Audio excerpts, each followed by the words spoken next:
Ration కార్డుల కోసం చాలా మంది మస్తు అవస్థలు పడుతున్నారు.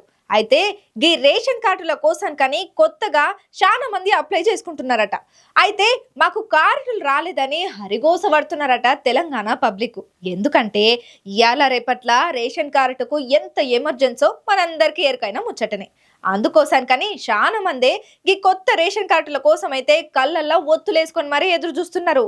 అయితే ఇప్పుడు ఈ రేషన్ కార్డు ముచ్చట ఒక షాకింగ్ న్యూస్ నే చెప్పింది ఎన్నికల సంఘం. మరి ఆ షాకింగ్ ముచ్చటేందో తెలవాలంటే ఈ వార్త మీరు చూడాల్సిందే.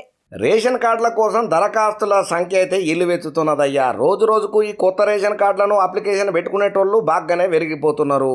ఎందుకంటే రేషన్ కార్డు ఉంటే చాలు ఏ ప్రభుత్వ స్కీములైనా అల్కగా ఉండొచ్చనే ఆలోచన అయితే బాగానే ఉంటది ఈ రేషన్ కార్డుల మీద. అందుకోసానికని చెప్పి రేషన్ కార్డుల కోసానికని మస్తు తిప్పలు పడుతున్నారు సామాన్య పబ్లిక్.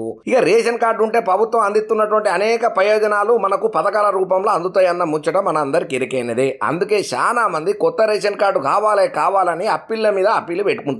ఒకసారి ఫెయిల్ అయినా కూడా మళ్ళొక పారి అప్లై చేసుకుంటున్నారు. ఇక దీనికోసానికని చెప్పైతే మీ సేవ ఆఫీసుల కార్డును అయితే భారీగానే లైన్లు కడుతున్నారు అయ్యా కామన్ పబ్లిక్ రేషన్ కార్డుల కోసానికని. ఇక ఈ ముచ్చట్లలో మీరు కూడా కొత్త రేషన్ కార్డు కోసం అప్లై చేసుకుని ఉంటే మీకు ఒక శుభవార్తని చెప్తున్నది తెలంగాణ రేవంత్ రెడ్డి సర్కారు. ఇక ఈ రేషన్ కార్డులకు సంబంధించి ఒక జబర్దస్త్ బంబాట్ ముచ్చటనే చెప్పింది తెలంగాణ సర్కారు. ఇక కరీంనగర్ అదనపు కలెక్టర్ దాసరి ఏనుసారు రేషన్ కార్డుల జారీ మీద రియాక్ట్ అయ్యిండు. ఎమ్మెల్సీ ఎన్నికల కోడ్ అమల్లో ఉన్నది. ఇక ఈ క్రమంలో కొత్తగా రేషన్ కార్డులు ఇయ్యడానికి అవకాశం అయితే లేనే లేదు. అందుకే ఈ ఎన్నికల కోడ్ ముగిసిన తర్వాతనే కొత్త రేషన్ కార్డులు జారీ అవుతాయి అని చెప్పుకుంటూ వచ్చిండు. అంతనే కాకుండా రేషన్ కార్డుల జారీ అనేది నిరంతర ప్రక్రియ అని చెప్పిండు అయ్యా. కార్డులలో కొత్త పేర్లు యాడ్ చేయాలన్నా లేదా పాత పేర్లను తీసేయాలన్నా ఇటువంటి సేవలు ఏం కావాలన్నా కూడా ఇప్పట్లోనైతే వీటి మీద అప్లికేషన్లు పెట్టుకోవద్దని చెప్తున్నారు. ఇక ఈ కొత్త రేషన్ కార్డులు ఈ నెల చివర్లనన్నా లేకపోతే మార్చి ఫస్ట్ వారంలోనన్నా స్టార్ట్ చేసుకొని మీ సేవలలో మళ్ళా అప్లికేషన్లను షురూ చేయొచ్చట.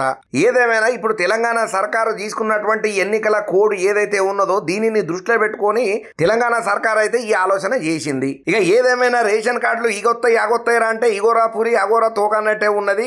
రేవంత్ రెడ్డి సర్కారు రాగానే మేము ఫస్ట్ కొత్త రేషన్ కార్డులు ఇస్తామని చెప్పిలు. ఇప్పటిదాకా మాకు రాలేదు. ఎన్నిసార్లు అప్లై చేసుకున్నా కూడా మా పని అయితే లేదు. ఎన్నేళ్ళు తిరగాలి ఈ రేషన్ కార్డుల కోసం అని చెప్పి ప్రతి ఒక్క కామన్ మనిషి అయితే మత్తు ఫీల్ అవుతున్నాడు తెలంగాణలో కొత్త రేషన్ కార్డుల కోసానికని.